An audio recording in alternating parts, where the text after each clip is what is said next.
I don't give a damn if we ever escape. Simmons topped out of your class after being the 2 youngest ever enrolled. Oh no.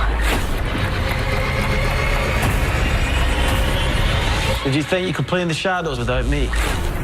There is no escape.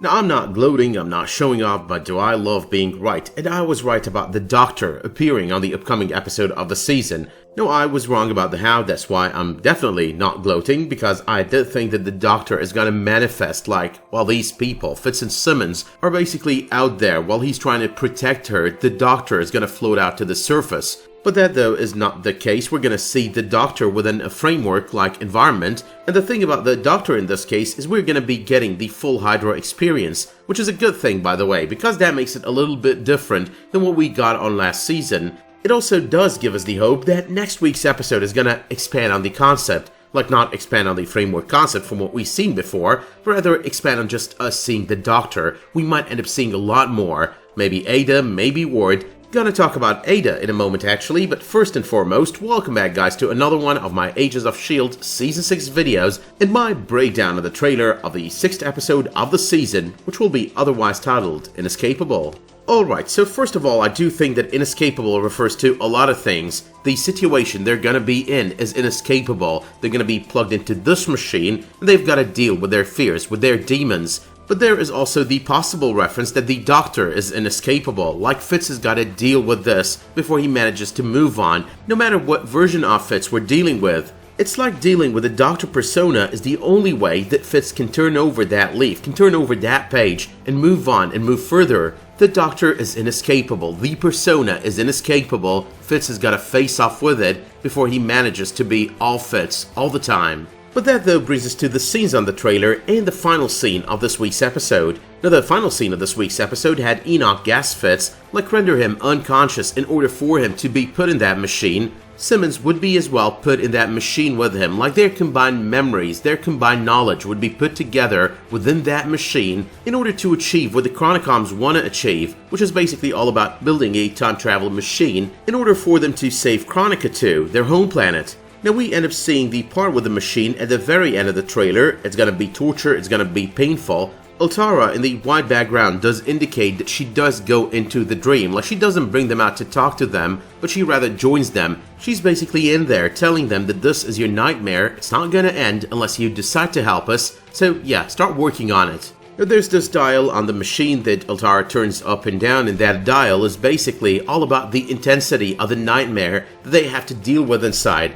Like the higher it goes, the more danger Simmons is gonna be in. The higher it goes, the more Fitz will be motivated in order to save Simmons by pretty much providing for what Ultara needs. The intensity itself of the nightmare, the intensity of the suffering within that machine, because of what they see in there, that all seems to be affecting them on the outside. That's why while they're in there, we're seeing them screaming as well. Now the first scene within this trailer is about Fitz and Jemma being trapped within this machine. They find one another, they reunite, and she goes, I don't give a damn if we ever escape. And I think this is all about losing one another repeatedly. Like we're better off trapped over here rather than losing one another every once in a while. One goes missing and the other one goes looking for him. That's just not working anymore. But the long-awaited reunion will take us into a twisted place. Well, it's gonna take us a lot of places. It's gonna take us into memories, into callbacks. We're gonna be seeing Coulson once again. It seems like us seeing Coulson over and over again is gonna be a thing of the season, all in flashbacks so far, but possibly all towards the effect that we're gonna be reuniting with Coulson, or possibly just realizing that Sarge is the man that used to be Coulson. But yeah though, the part about the memories, the part about Fitz and Simmons meeting Coulson for the first time, joining S.H.I.E.L.D. for the first time, that's not really the twisted part.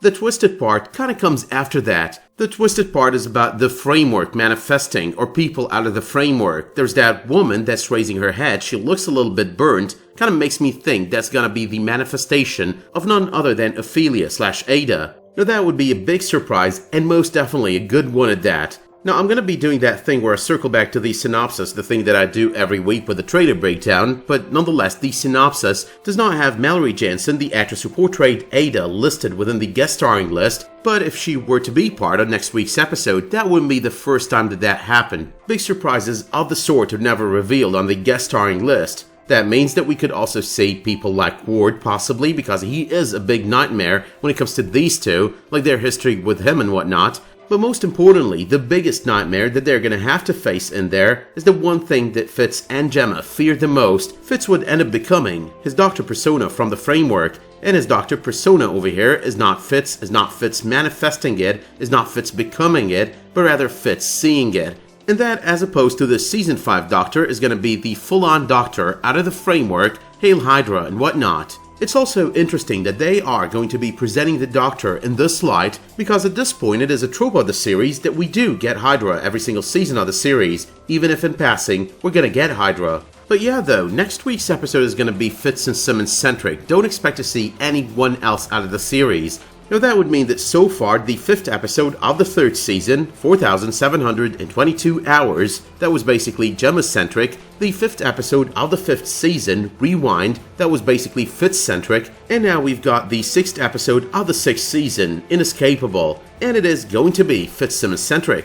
But revisiting the synopsis though in order to explain why I think Mallory Jansen might be part of the episode even though her name is not on the guest starring list, and to explain as well why I think next week's episode is going to be pretty much focused on these two, the header of the synopsis reads the end of the beginning with Fitz Simmons on an all new episode of ABC's Marvel's Agents of S.H.I.E.L.D. Friday, June 21. The body of the synopsis reads, Inescapable, they have fought through space-time and alternate realities to find each other, and now closer than ever, only their own demons can stop Fitz Simmons' reunion on Marvel's Agents of S.H.I.E.L.D. Now, as I mentioned on a previous video, the space bit is all about Maveth and also about the current season, fighting through space in order to find Fitz. So that brings up the possibility that we might see Hive on next week's episode, because he is one of their fears. Maveth and whatnot. The biggest fear will still be the Doctor, by the way. There's the talk about alternate realities, which fits with the Doctor, and there's definitely talk about time, which fits with the Kree, the future, and their daughter, a daughter that Simmons only knows about at the moment, but nonetheless, that means something about their daughter and the possibility of losing her in the process of having this nightmare. But okay, why do I say daughter? There are promotional photos for the episode that you're free to look at if you want to. I don't think they give away much because that's gonna be part of the bigger scheme of things, but nonetheless, they do present us with Fitz reading this bedtime story to this young girl, portrayed by actress Ava Marielle. So yeah, we're definitely getting the daughter. The daughter is going to be part of a scenario where we see Fitz and Simmons possibly losing her, and I believe that's going to be in a manner that's very representative of Mac losing hope on the finale of Season 4 within the framework. So yeah, that's probably going to end up being a total callback to just that on Season 4. But there's also the guest starring list that kind of goes to prove both points that I was just making. The point about this episode being Fitz and Simmons centric, and the point about names being missing on the guest starring list, even though they might be part of the episode. Now we've only got 3 names over here: Joel Stoffer, who portrays Enoch, Sherry Som, who portrays Latara, and Christopher James Baker, who portrays Malachi. And that means that for one more episode, we're going to be ignoring the Earth team, not seeing them, not meeting them. We're not going to have anything to do with them. So the reunion of May and Daisy, the shock that Daisy is going to have seeing this guy who does look exactly like Coulson, these are things that we're going to have to wait for 2 weeks before we end up seeing how they play out. Do notice as well how Ava Marielle's name is not part of the synopsis, which means that there could possibly be other names that are not part of the synopsis, but that could make it on next week's episode. I'm seriously rooting for Mallory Jansen and rooting for AIDA. She's one of my favorite additions to the series across 5 seasons, going on the 6th so far. So yeah, as much as I'm hoping that we get to see the Ghost Rider by the end of this season, I'm hoping to see AIDA on next week's episode. But that having been said though, let me know in the comments down below if I missed anything on this trailer. Let me know if you have any thoughts and theories when it comes to the scenes that you get to see on this trailer. Don't forget as well to check my review video for the latest episode of Marvel's Agents of S.H.I.E.L.D., my review for the first 4 episodes of Jessica Jones, which I posted yesterday as well. And make sure you tune in for the rest of my Jessica Jones videos and Agents of S.H.I.E.L.D. videos that I'll be posting over the rest of this week.